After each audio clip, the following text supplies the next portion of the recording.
Justru waktu hidup enak, berdoalah. Waktu hidup Anda nyaman, ke gereja. Waktu tahun ini gak ada apa-apa, sujud di kakinya seperti besok pagi. Pernahkah Anda itu kalau lagi susah itu sungguh-sungguh, tapi nanti kalau lagi happy tiba-tiba jatuh?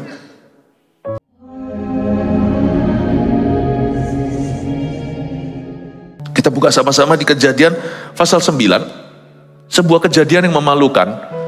Bahwa seorang nabi pun di perjanjian lama, seorang hamba Tuhan, juga bisa buat kesalahan. Dan kita harus belajar dari kesalahan Nuh, dan kita bisa memetik sesuatu. Orang pintar, orang yang pandai adalah orang yang belajar dari kesalahan orang lain, tidak perlu di-repeat di dalam hidup kita. Tapi juga perlu belajar dari kesalahan sendiri. Mumpung salah nih, bertobat dari kesalahan itu jangan sia-siakan kesalahan masa lalu. Pastikan jadi pembelajaran yang berharga. Setelah ia minum anggur, ayat 21, mabuklah ia. Oh ya ampun, sebelum ini belum ada kebun anggur sebelum pasal 9. Dia yang pertama. Makanya dikatakan di ayat 20, dialah yang mula-mula buat kebun anggur atau vineyard yang hari ini ada di Australia, di Selandia Baru, Eropa, Amerika, California juga ada winery. Bahkan di Bali, tapi kalau Bali mungkin bukan winery-nya karena perlu tempat yang sejuk, tapi bukan berdataran yang terlalu tinggi. Terlalu dingin nggak bisa, kecuali ice wine di Kanada. Saya lumayan tahu sedikit-sedikit. Ya, karena kalau di Bali itu lebih ambil bibitnya lalu dikelola. Mungkin kebun anggurnya belum sampai ke sana. China pun mulai membuat wine-wine tertentu. Jadi, tapi dari semua ini, cikal bakal nenek moyang semua winery itu Nuh yang buat. Nah masalahnya, pertanyaannya, ayat 21 kita baca dulu. Setelah ia minum anggur, mabuklah ia dan ia telanjang dalam kemahnya.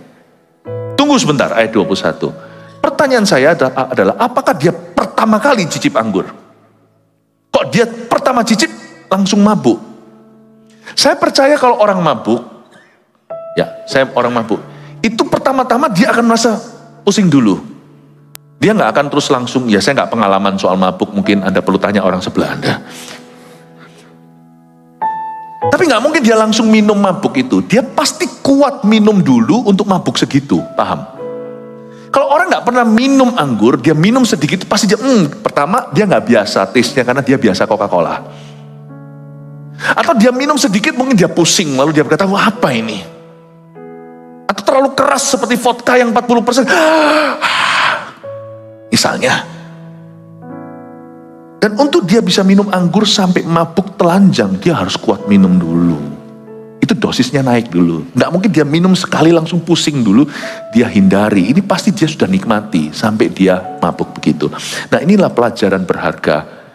Ketika Nuh hidup di tengah-tengah pemabuk-pemabuk yang dimusnahkan Tuhan, dia sadar. Tapi ketika semuanya itu limpah ruah, karena kebun anggur itu bukan kebutuhan pokok. Dia bukan kebutuhan primer. Anggur di sini itu kebutuhan sekunder. Dia bahkan bukan buah yang paling bagus itu kesehatan. Lain cerita kalau Nuh makan papaya. Anggur itu adalah minuman atau barang luxury atau barang mewah untuk hari-hari ria. Jadi kalau semuanya dalam perang, orang nggak beli anggur biasanya. Orang beli beras, orang beli air bersih. Anggur itu untuk masa-masa abundant atau masa-masa dalam kelimpahan. Be careful, belajar dari kesalahan Nuh. Be careful with God's abundant blessing. Karena itu pun kalau Anda tidak tahu mengelola berkatnya, diberkati bisa jadi susah hidupmu. Belajar dari kesalahan. Ada berapa keluarga yang dari keluarga susah dulunya, lalu mereka dibuat berhasil pekerjaannya. Coba lihat ulah anak-anak mereka sekarang di keluarga itu. Jadi bandit-bandit semua itu anak muda. Mana-mana kebut-kebutan, padahal itu mobil papa yang beli. Mau Lamborghini, mau apa. Mau harga 8 miliar itu bukan duitmu. Papanya anak muda itu generasi ke-1. Kerja dulu sebelumnya engkongnya itu susah. Kalau Anda tidak bisa kelola berkatmu, kutuk tiba. Mendingan gak pernah diberkati dari dulu. Nuh ini limpah ruah, baru masuk kebun anggur. Itu sudah di zaman pesta. Saya rasa dia nggak keluar bahtera langsung, tapi nantinya dia mulai eksperimentasi, buah dikawinkan dengan buah, lalu jadi anggur itu. Dan dia minum sedikit pusing, lama-lama dia lihat kok enak ya, jadi candu.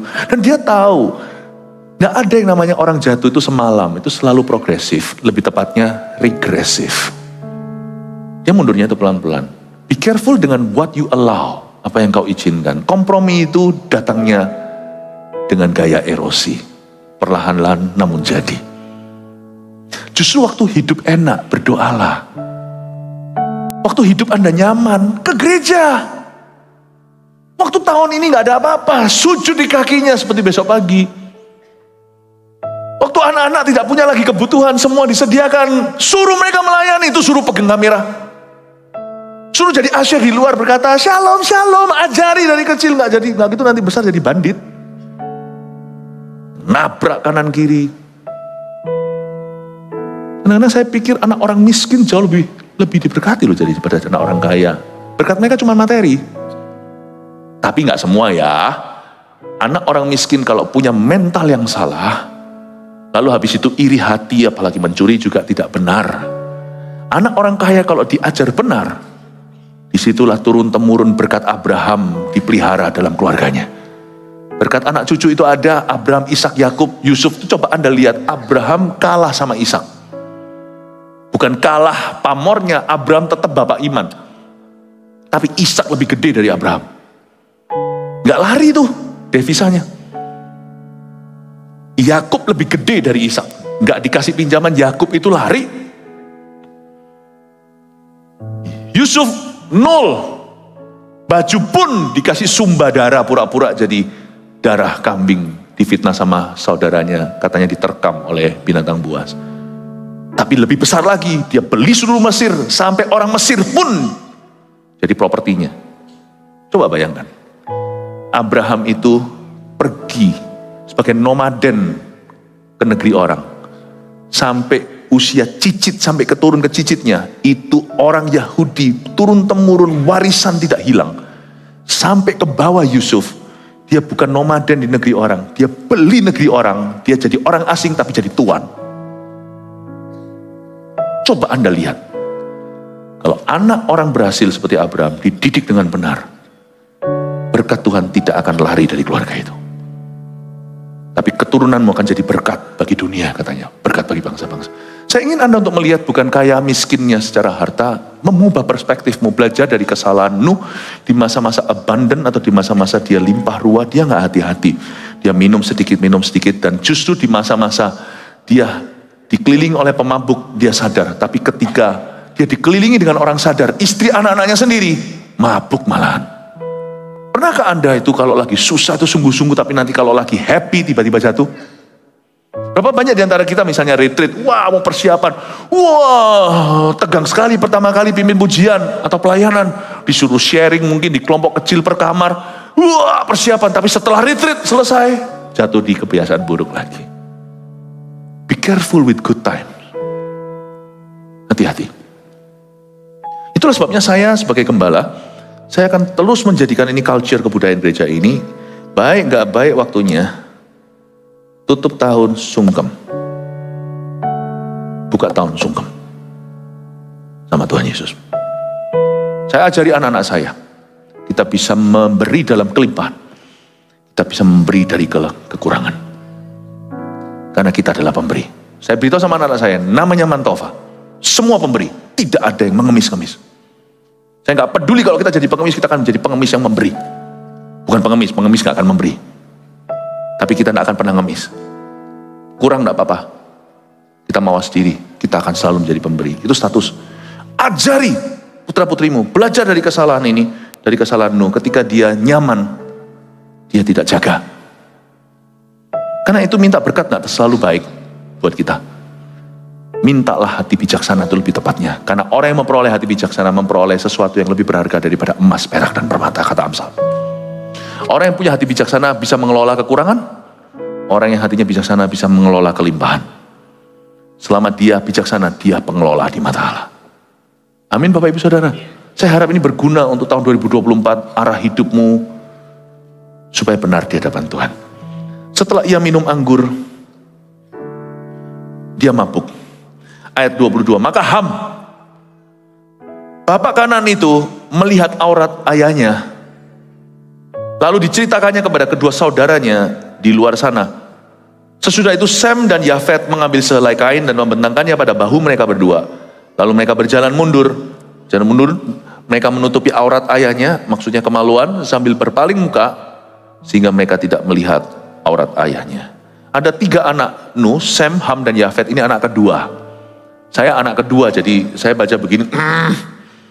Maka Ham, anak Kanaan itu, dari 3 anak Nuh, mungkin Ham ini yang paling gemuk, siapa tahu, namanya Ham. Hamburger. Enggak, ini hanya candaan ya. Enggak ada hubungannya. Ham ini adalah anak tengahnya Nuh, Sem, Ham, dan Yafet. Dia bapak Kanaan, dia punya anak namanya Kanaan. Nama Kanaan itu tidak buruk sebenarnya, tapi nanti konotasinya buruk karena kutuk. Maka Ham, bapak Kanaan itu melihat aurat ayahnya. Jadi memang namanya minuman keras itu mesti hati-hati. Kalau di sini ada suka yang ngopi segalanya, be careful ya. Memang Alkitab tidak berkata jangan minum anggur, tapi jangan mabuk karena anggur. Ya.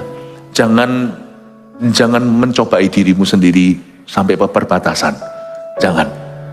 Paulus berkata kepada Timotius, kamu minum sedikit anggur karena itu baik buat perutmu, karena kita nggak relevan sekarang di negeri tropis, tapi di negeri di mana Paulus dan Timotius melayani itu kadang-kadang winter, disuruh untuk hangatkan tubuh. Tapi yang namanya dunia minuman keras ini, makanya ada salah satu namanya spirit kan. Gak heran dikasih nama itu. Memang kalau orang minum kebanyakan, dia akan hilang kewarasan. Gak jarang cerita-cerita di tempat-tempat barbar itu mereka berkelahi. Mereka melakukan perkara-perkara bodoh. Dan kali ini telanjang dia. Kelihatan anaknya si Ham. Namun kenapa? Kalau kelihatan itu salahnya Ham. Mungkin ada yang tanya. Kan salahnya Nuh. Ini bukan hanya dia melihat aurat ayahnya. Tetapi di kalimat berikutnya lalu diceritakannya. Kata diceritakannya ini dalam bahasa Indonesia tidak ada salahnya. Cuman cerita. Dek, lu tahu nggak papa ngapain? Nah itu nggak salah. Tapi kata diceritakan ini dalam bahasa aslinya, he told them delightfully. Beda loh ya. Kalau kita memberikan informasi tepat guna dan tepat alamat pada orang yang bisa berbuat sesuatu tentang itu, Tuhan tidak menganggap itu salah.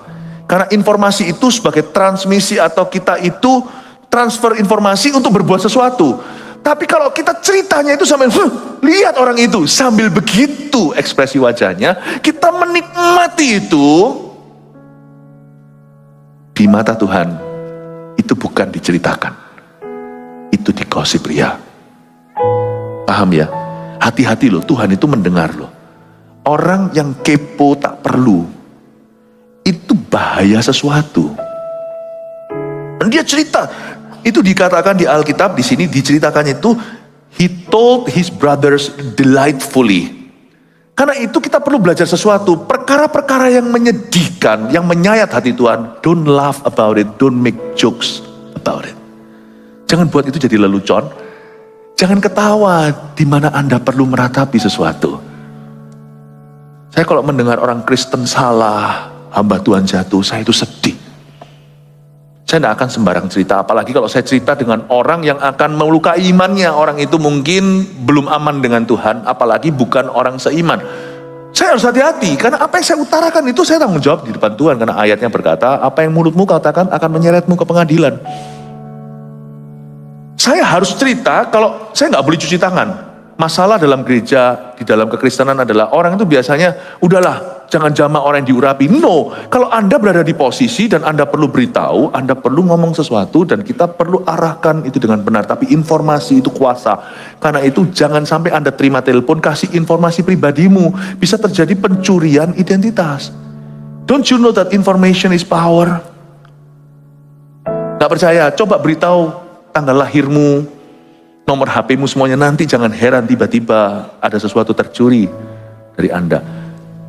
Makanya itu jangan terus semerta-merta cari, hobinya cari secret. Secret is responsibility. Kalau saya tahu satu secret atau satu rahasia lagi, ada satu lagi pertanggungjawaban saya di depan Tuhan. Nanti ya waktu pembukuan kita suatu hari di akhirat, jemaat masuk dulu ke sorga. Kami pendeta itu ditahan di pintu depan.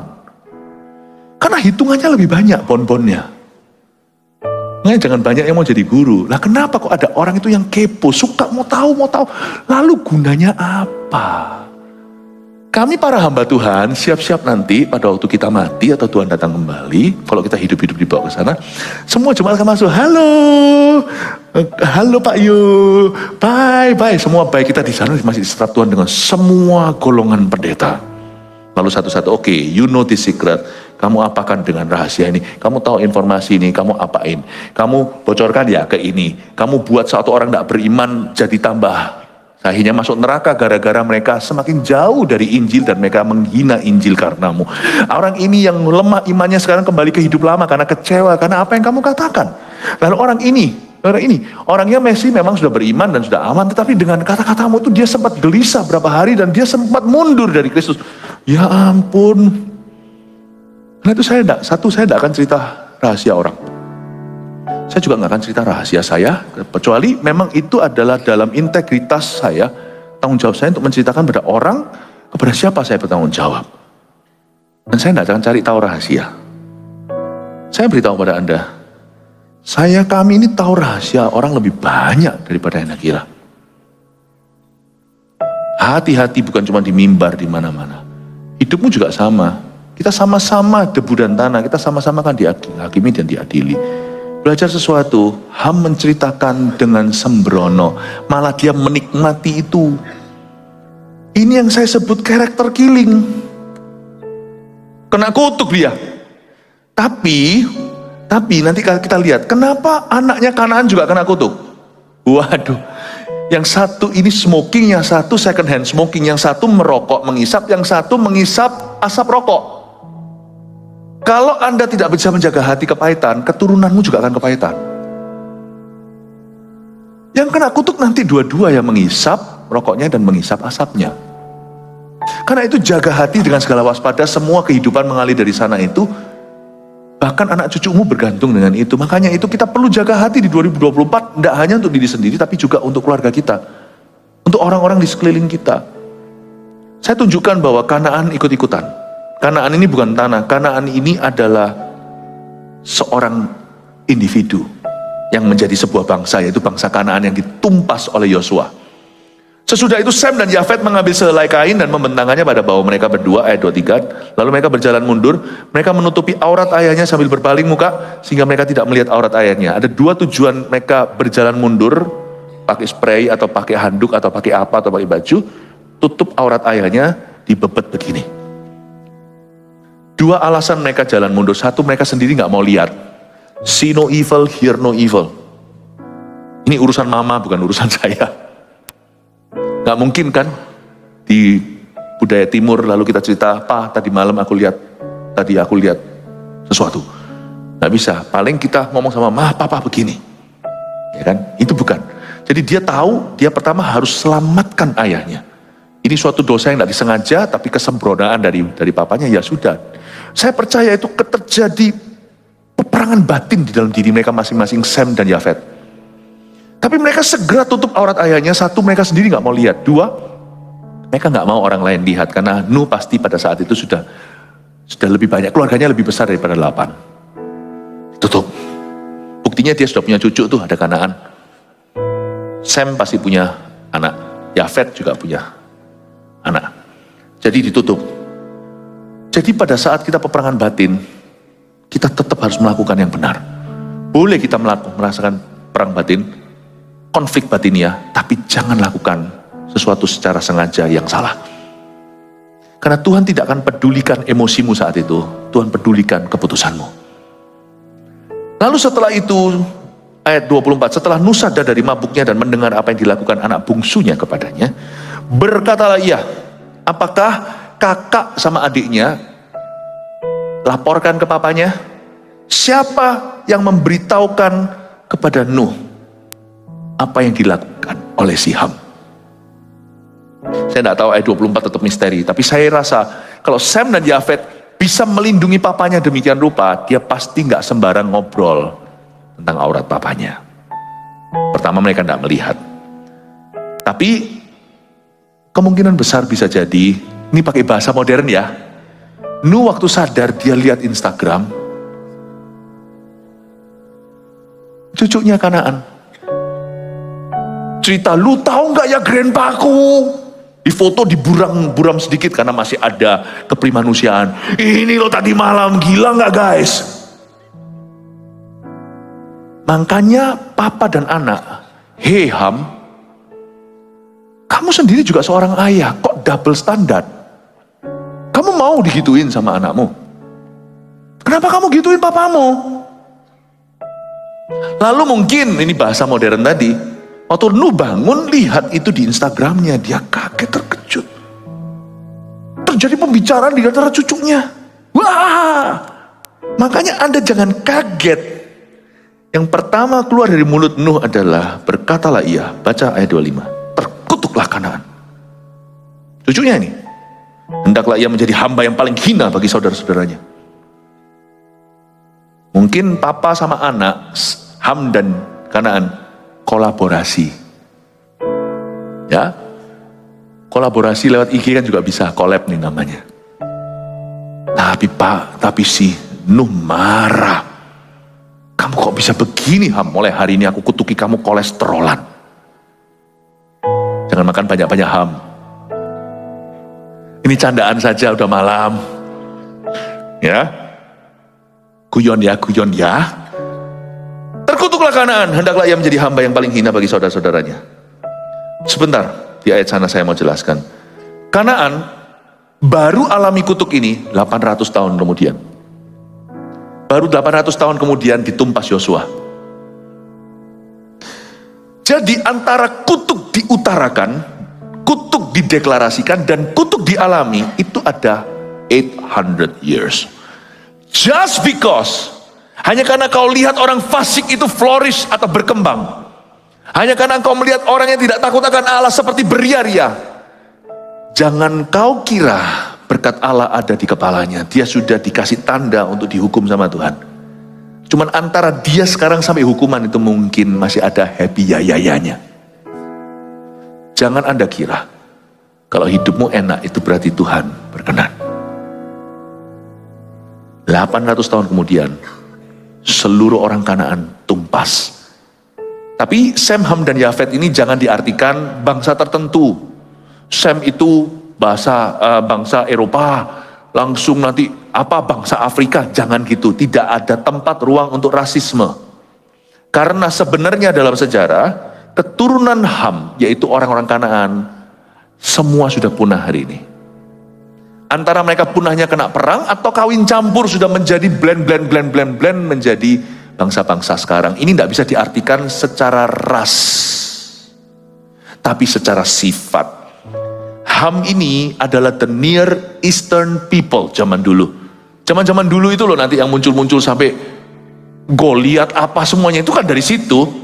Ham ini Near Eastern people, orang-orang di daerah East, di daerah timur. Jadi kalau Israel Anda lihat di tanah Kanaan di sana itu, Anda lihat Eastern itu mulai ke arah terus ke atas, ke arah Irak, Iran, terus sana. Dan dulu juga ada umat-umat, ada people yang sudah extinct, yang sudah punah, tidak ada. Dan mereka semua sudah punah, memang mereka sudah ditumpas dalam sejarah, habis, ludes. Jadi jangan berkata, kalau gitu aku ras apa? Karena memang ada ras-ras yang dijelaskan. Lihat ayat 26 lagi katanya, terpujilah Tuhan Allah Sem, tetapi hendaklah Kanaan menjadi hamba baginya. Kanaan memang menjadi tukang rodi, sebelum mereka semuanya akhirnya juga tidak ada blending di sejarah dan hilang. Lagi katanya, terpujilah Tuhan Allah Sem. Tuhan diberkati lewat keturunan Sem. Diberkati bukan berarti Tuhan terima sesuatu. Kata terpujilah di situ, blessed be the Lord. Anda tahu bahwa hidupmu itu berarti kalau Tuhan dipuji gara-gara Anda.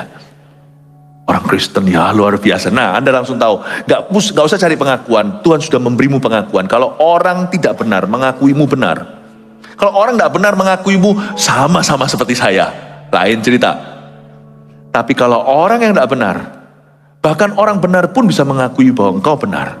Kalau Tuhan namanya dipuji gara-gara Anda, berarti hidup Anda benar. Orang tidak boleh memuji khotbah kita, pelayanan kita. Orang harus puji hidup kita. Terpujilah Tuhan Allah Sem. Personal. Tapi hendaklah Kanaan menjadi hamba baginya. Ya. Keturunan Sem siapa aja? Nanti kita lihat. Allah meluaskan kiranya tempat kediaman Yafet. Yafet pun diberkati anak bungsunya, dan hendaklah ia tinggal dalam kemah-kemah Sem. tapi hendaklah Kanaan menjadi hamba baginya. Jadi Kanaan itu menjadi hambanya Sem, menjadi hambanya Yafet juga. Sebenarnya Sem lebih terutama ya. Nuh masih hidup 350 tahun sesudah air bah. Setelah salah, Tuhan masih kasih dia kesempatan 350 tahun lagi hidup. Jadi Nuh mencapai umur 950 tahun, lalu ia mati. Orang zaman dulu hidup masih lama-lama ya, 950 tahun. Saya nggak mau hidup selama itu nanti jadi beban buat orang lain. Tapi saya jelaskan sedikit sebelum saya selesai. Sem, Ham, dan Yafet. Ham Anda sudah tahu keturunannya apa. Sem itulah turun-temurun orang-orang Yahudi. Israel dari Sem. Turun-turun menurunkan Daud, Yesus, secara rasnya itu di situ. Yafet itu orang-orang Greek dari sana keturunan Yunani dan juga orang-orang Romawi. Jadi sebenarnya orang Eropa, kan zaman dulu belum ada Amerika, Columbus ke situ, itu kan dari Inggris. Ya. Jadi itu dari sana, termasuk orang-orang Asia, include Middle East, Timur Tengah, Amerika juga semuanya. Jadi banyak keturunan Afrika tentunya semuanya itu dari Yafet. Karena itu dikatakan kalau Sem tidak luas, Sem itu jadi tuan, menjadi pilihan. Yafet itu luas, makanya sisa seluruh bumi semua itu lahiran dari keturunan Nuh. Orang Asia semuanya itu dari Yafet. Kalau orang Asia yang sudah mati namanya Yafat. Wafat ya, sedikit juk-juk ya untuk membuat Anda bangun sampai pukul 2. Sebentar lagi saat teduh di Breakfast with God. Belajar sesuatu, amin Bapak Ibu Saudara. 3 poin ini lalu kita selesai. Belajar dari kesalahan Nuh apa aja, yang dari kebenaran tidak saya singgung, Anda sudah tahu sendiri. 1, serahkan apapun yang tersisa kepada Tuhan. Ini belajar dari kebenaran Nuh, ini masih kebenarannya. Serahkan apapun yang tersisa kepada Tuhan. Nuh itu loh, serahkan 3 anaknya, meskipun gagal 1. Nuh itu serahkan apa yang tersisa, dari situ jadi miliaran manusia. Jangan merasa Anda sudah gagal total, gak ada namanya gagal total. Selama masih ada hari esok, Tuhan masih punya rencana dalam kehidupanmu. Serahkan semua yang sisa pada Tuhan, nanti ujungnya tidak sisa-sisa. Tuhan bisa kembangkan bangsa-bangsa dari sisa-sisamu, asal hatimu sungguh. Hatimu bertobat, hatimu mencari Tuhan. 2, hati-hati dengan jebakan kelimpahan ini, mulai belajar dari kesalahan. Nuh salahnya di sini, jebakan kelimpahan itu be careful. Yang namanya great abundance always comes with great responsibility. Tanggung jawab besar itu mengikuti kelimpahan. 3, bayar harga demi perkenanan Allah. Tidak gampang kadang-kadang untuk jadi Sem dan Yafet. Dia harus bayar harga konflik batinnya. Belajar dari kebenaran kedua anak Nuh ini. Kita harus bayar harga supaya Allah berkenan. Kasihan sebenarnya si Ham, gara-gara dia main-main di saat yang tidak tepat. Kutuk turun atasnya, Tuhan tidak berkenan padanya. Wipe out itu semuanya sampai bawah. God's favor is actually greater than wealth. Perkenanan Allah lebih besar daripada harta dunia. Catat 3 hal ini yang kita pelajari hari ini. Semoga Tuhan membuat hidupmu semakin increase dan semakin bertambah dalam kasih karunia. Haleluya. Berikan tepuk tangan untuk Roh Kudus yang membantu kita